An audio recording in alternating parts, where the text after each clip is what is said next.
Welcome to the Global Investor Podcast, a show that focuses on helping foreign investors enter the lucrative U.S. real estate market. Host Charles Carillo combines decades of real estate investing experience with a professional background in international banking to interview experts in all areas of U.S. real estate investing.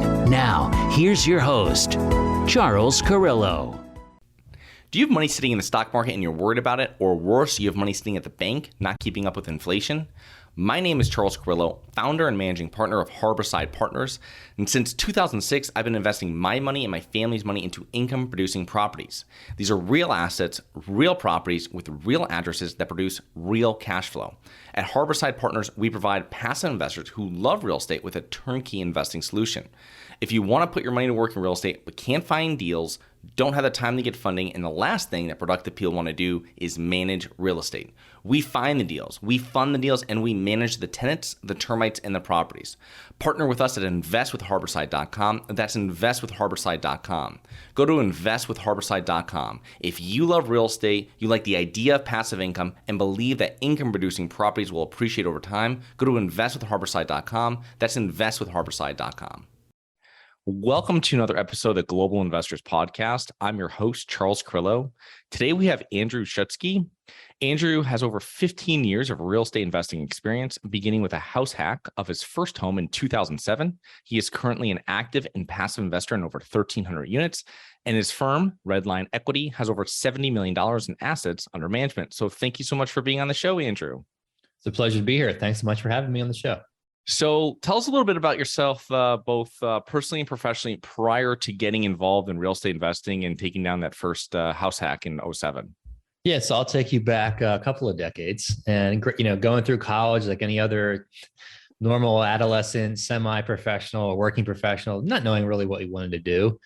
I always had a number of passions, one of which was technology. So I went the typical, hey, let's do 4 to 5 years in college, do your internships, start a working career. Went well, trajectory went well, continues to go actually in that direction. But there's a couple things that became glaringly evident to me during those first, let's say, decade of my career and going into now 2 decades of my career on the W-2 side. One is that, hey, I enjoy what I do, but I don't know that I have complete control over my destiny, right? In fact, I know that I don't. I hated paying, and I continue to hate paying so much percent of my income in taxes. And I needed a way to diversify income. And I explored a number of different pathways to other passions in the automotive side of things, electronics, to home theater. And I'm like, okay, these are hobbies. And in the back of my mind, I knew I've always been interested in real estate. I started with my first house hack, like you mentioned, just about 15 years ago. And at that time, it was kind of a hobby. And I thought I'd continue to grow and expand, one single family home at a time. And quickly realized, even with a decent income, you can only save, a certain percent of your income per year, quickly run out of money.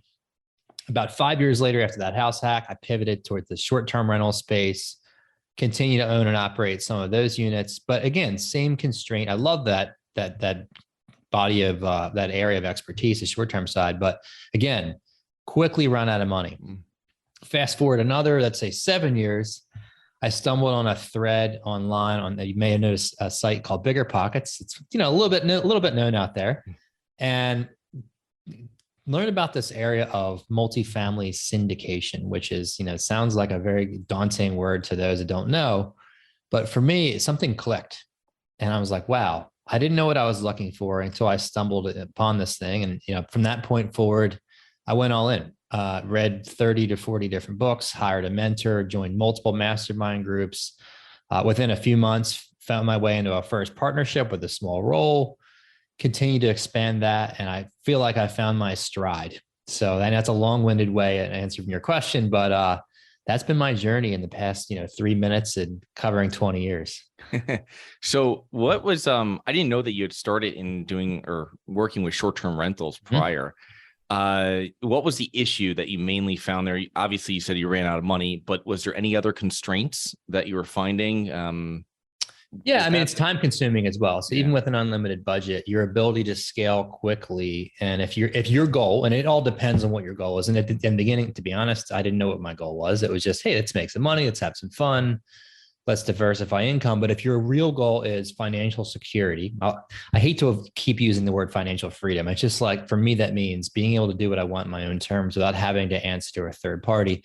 If that's your true goal, unless you're fortunate and blessed with 7, 8 figures of money to play with, your ability to scale is very limited. And even if you do have that money, it still consumes a disproportionate amount of your time.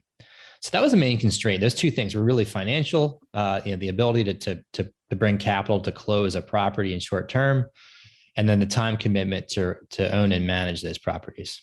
Interesting. Yeah, I've heard different strategies with people getting started in short-term rentals, and it's like, I always kind of steer away from them when I'm listening to them, because it's one of those things where people are saying, well, you can sublease stuff if you don't have it. And you're like, this just gets riskier and riskier, because I mean, you catch yourself in like a 2020 kind of situation again with COVID. And I mean, if you're in this certain state, you won't be able to rent them forever. You know what I mean? I mean, a year or so, and you're still paying that rent. You know what I mean? So yeah, that's one thing with the multifamily, as I find as well, is that, like you were saying, it's the constraints are really limited, because we don't have that much of the supply out there, and we need more of it. And these governments know that. So it's something that kind of goes hand in hand with that. Yeah, absolutely. And it really comes down to, especially if you dive into an emerging market or a booming market, the risk is inherently even lower because the demand supply imbalance is even greater. So what types of properties are you and your team really focusing on now, Andrew? Yeah, we're looking for a very specific niche, and it's not that uncommon in the space. We're looking for specifically Class B, Class C properties with some type of value add potential. And when I say value add, I think more and more of us are getting creative in that space, right? And traditionally, you might go find a 1970s, 1980s vintage property that hasn't been renovated either in an interior or exterior, and go and renovate them, raise the rents to market rates, and then refinance or sell the property. In today's world, those properties, they're still out there, but there are less and less of them. So I think, myself, my partners, my teams are getting more creative in things like on the operational side. What can we do around the property management? What can we do around sources of other income? Whether it's examples like valet trash, or it's, other things like adding a washer and dryer to a unit, or cable and internet packages. These days, you got to be creative. There are deals out there. They're just not as glaringly obvious as they were when there's abundant number of, Class B, like I said, classic interiors, 95%. There's still out there, but they're a needle in a haystack in these big markets. Yeah, for sure. With your Class C properties that you have now, are you seeing any changes in rent collections or anything like that? Actually, no. I mean, we picked up a couple last year, and the situation has improved quite a bit since we've closed on those. And the properties that had collection challenges still have some to a lesser degree, but not to the point where it's impacting our business plan, to be honest. I mean, I think we were fortunate. Inflation's both a curse word and a blessing these days, right? Yeah. We're fortunate to see a pretty big influx in rent growth, even in markets that we had underwritten probably half of what actually came to fruition. We were fortunate that even with debt collection not quite being where we wanted to be, let's say we underwrote 1% or 2%, maybe we're at 3 or 4, but rent has gone up 15, 20%, which really helped profitability. Wow, that's great. Yeah. What I found is why I asked that question is because when speaking to a property manager just a few days ago in Tampa, which is obviously one of the hot markets of the United States, they're saying in some of their C class, they're seeing delinquencies up to 15%. So it's just, obviously it's per property, it's per how it's managed, how the quality of it, when they took over management, there's so many different variables. So right. Yeah, absolutely. And it could be very dependent on a specific, market niche. And one of the things we look for to try to avoid situations where you're too dependent on a particular employer or a particular industry is look for employment diversity. So if you have, let's say, a school that's hit really hard, or one manufacturing segment that's really hard, or if you have a Goodyear or Michelin or something, and they take a hit, that risk is offset by diversity employment, both size, both industry, and across just different employers in general. Interesting. So Andrew, tell us about building a team and how that's helped you close deals while working full time and having a family and doing it so quickly after just being introduced to it. Yeah, the reality is, I mean, everybody has a couple things, or maybe one or two. If you're really lucky, three things you're really good at. And it took me a while to find my stride with that. Is in the beginning when you're starting out, you don't know what you don't know, and you're trying to cover a lot of bases. You know, a lot of us are go-getters, class A, overachievers trying to cover the world, DIY approach. And the reality is you can only go so fast, so far on your own that way. So to me, the biggest game changer, and I continue to refine what my scope of this and what this looks like for me, is like finding people that have similar values but complementary skill sets, and that only can create exponential growth. And I learned that the hard way, and a painful lesson, trying to balance that with, you know, working 50 hours a week in the day job, being a family man and lots of hobbies and friends, and trying to keep my social life somewhat alive. Interesting. So if you had to do it again with starting from 15 years back with a house hack, which I think is always a great way of starting, Yeah. but what would you have changed on your journey to getting where you are now and where you're going in the future? Yeah, I think the first thing that comes to mind that you just mentioned is, instead of trying to go at this myself, one property at a time, go network my way to find the right partners with the right mindset, similar goals and aspirations, but complementary skills to go faster. So building a team and then changing my focus, and I'll call it the focus locus, from the single and short term to the larger, even if it is joint venture based on either larger or mid-sized apartment buildings, just for the sheer fact that you get more bang for your time. Yeah, that's great. Yeah, it's easier said than done when finding partners, because it's difficult to find partners, like you said, that have complementary mindsets and qualities, but also finding partners that are as serious as you are. Yeah. And obviously, us both being very serious people, and you're finding partners. Yeah. When you're working with someone, they're like, oh yeah, I want to do it. And they really don't want to do it. You know what I mean? Right. They just went to the meetup or they went to this conference. So it's it becomes more difficult. I know you joined a mastermind. And when you're inside a mastermind, I've joined a couple myself within real estate. Yeah. It's just one of those things that you hate to have to join or do stuff like that, but you find people that have kind of really invested into what they're doing. And when you're in a mastermind group. So tell me what you think about that, Andrew. Yeah, I will say, here's my lessons learned from mastermind groups is, you know, you don't know going in, just like anything else. And you think you're going into a group of equally motivated individuals. And the more of these groups I join, I think the faster my filter becomes on who do I want to work with from this team. Now, obviously people join with similar interests and passions, but, you know, very quickly, I shouldn't say very quickly, in the beginning, it took months, but more quickly, the more often you expose yourself to these groups, you realize who's really on your same page, same energy level, same wavelength, same values, versus who's here just to kind of dream. And I found that the first couple of groups I joined, there was 80 to 90% of them where I wasn't seeing them making offers. I wasn't seeing them making engagement brokers. There's just some hesitancy there. And that's really what I was looking for, someone who's got similar energy to me, similar motivations, similar goals. But again, the complementary skills. And it's rare, to be honest. Like you said, it's not easy. And it takes exhausting amounts of discipline and consistency to keep engaging and keep doing that. I'll call them speed dating rounds with, hey, grab a coffee with somebody, grab a beer for 10, 15 minutes, grab a virtual Zoom meeting on a Friday. You may not feel like it, but the more people you expose yourself to in these smaller groups, the greater your probability becomes of finding the right partner. Yeah. And the other thing too, is when you start actually doing deals or being part of deals or however you'll measure yourself, just moving forward, people will reach out to you and want to partner, and hopefully, you know, those are most likely people that are going, you know, you can kind of cherry pick those people and find out who you're going to partner with. But it's really just kind of like, you know, movement, you know, kind of breeds more movement. And it's very interesting. But so one question I had when I was doing some research for this episode is like, when potential passive real estate investors are pondering whether they should invest or not in real estate, and we've all had these conversations, and it's usually the stock market is usually the other investors kind of like investment option. So you've invested in stocks for over 10 years. What would you consider to be the main pros and cons when compared to multifamily real estate investing? Yeah, I think about, like you mentioned, it's actually been more than 10 years since I started dabbling in the GEs and mutual funds of the world and buying different securities. You know, I'll always hold a portion of my, you know, our wealth in the stock market. Again, I grew up with 401ks and things like that. The biggest thing with that is the volatility to me. So you have no control, you have no insights in these companies other than what they publicly report. You have no, you know, there's nothing you can touch and feel. It's not tangible. Again, with real estate, phenomenal. Downsides to real estate, especially in multifamily syndications, are, hey, you've got to trust the group you're in. And I see that as much of a pro as a con, because you're hands off. It's absolutely, completely important that you trust the right team. You pick the right team, you pick the right property. The holding period, right? You got the liquidity issue with real estate. But again, if you're thinking longer term, 2, 3, 4, 5 years, our typical hold periods, as long as you're okay with that, not as much of an issue. But again, it's something I can touch and feel. Historically, much more stable. Historically, rents don't go down. And historically, you can weather recessions and things like that really well in multifamily compared to stocks, which if you've been through 2008, 2009, you know how that went.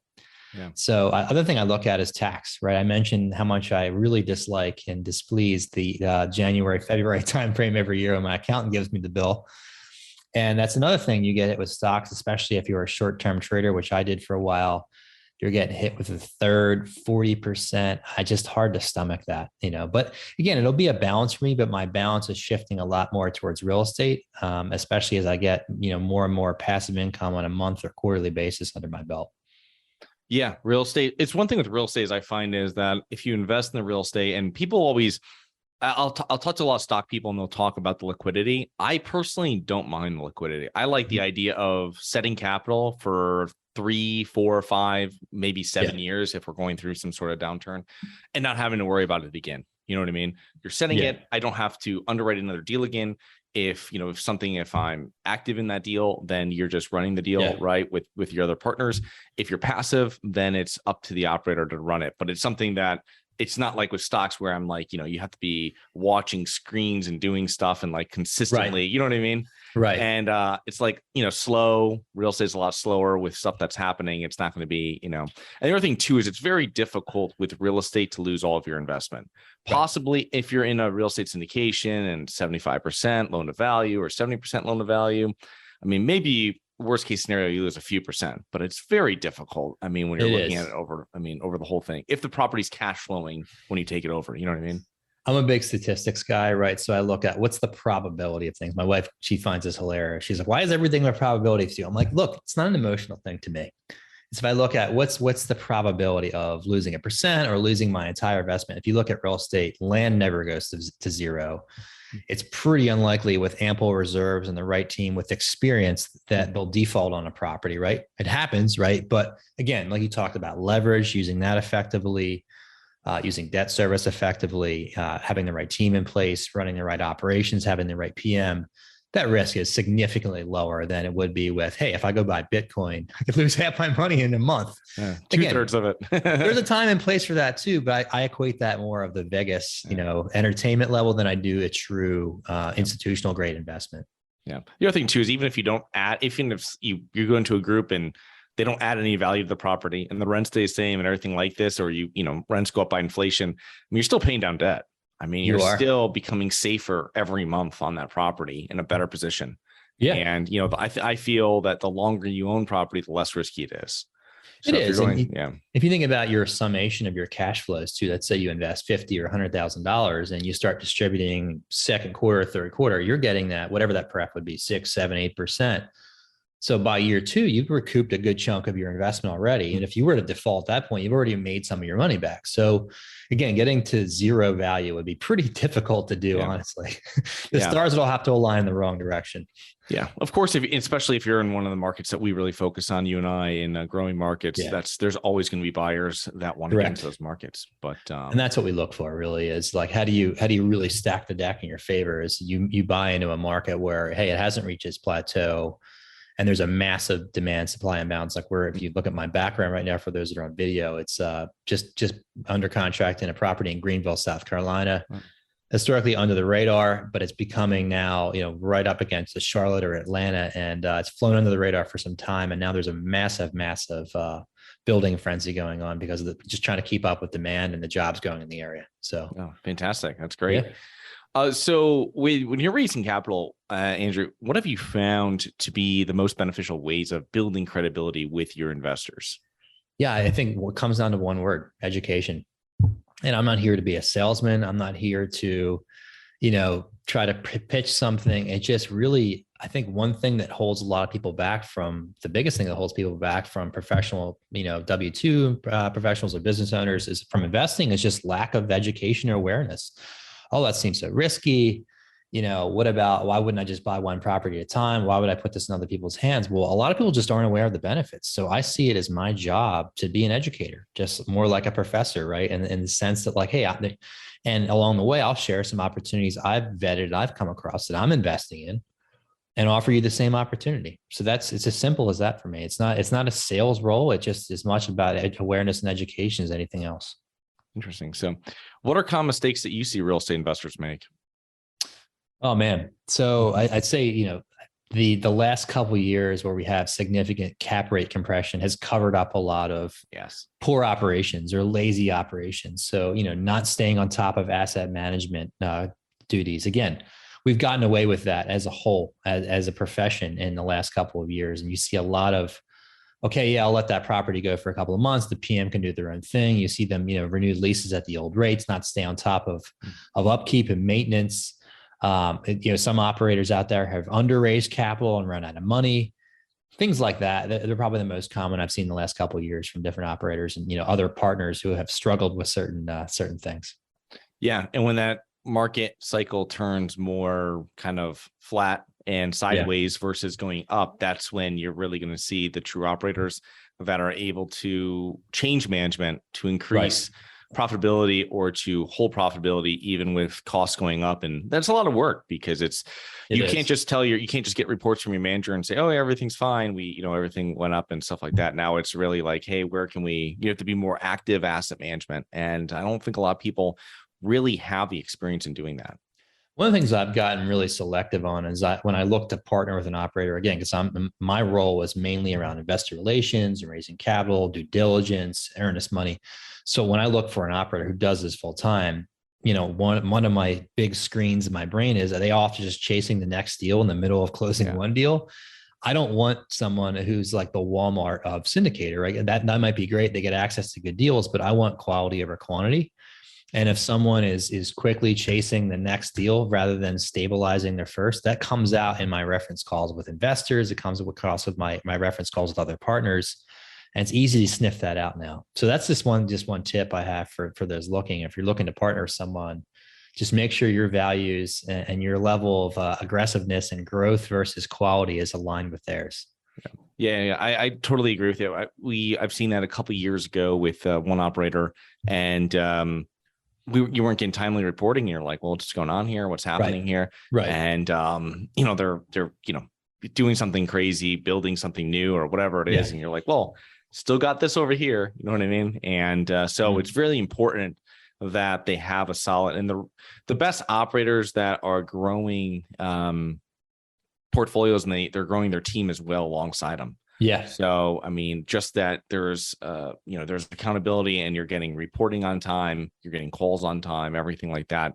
And they're not, like you said, all the way down the road now and on more deals and forgot about the one that they closed a while back. So you nailed it, man. And there's absolutely nothing wrong with having huge aspirations and going big really quickly. But the one component is having the team behind you to support it, right? So if you're trying to close 4, 5, 6, 8, 10 deals a year and do the asset management, the acquisitions, the debt work, working with legal, working with investors, and trying to do that with a 1 or 2 person team at that scale, it's going to be either going to stress or burn yourself out, or you're going to fall behind in areas like you mentioned, whether it's, getting your K1s out on time or getting your monthly and quarterly reports, keeping up with distributions, keeping up with asset management. It's very hard to balance them and scale at, dozens of properties a year.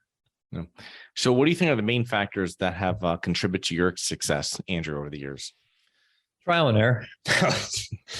A little bit of that, truthfully, but no, I mean, really for me, it's been just keeping consistent with daily habits and refining and building partnerships and teams. And again, like I mentioned, lessons learned even from as close to a year or two back is, depending on what your goals are and how much time you have available and what you're trying to balance and what your priorities you have in your life, is really going after finding partners to go faster, a lot more quickly. Right.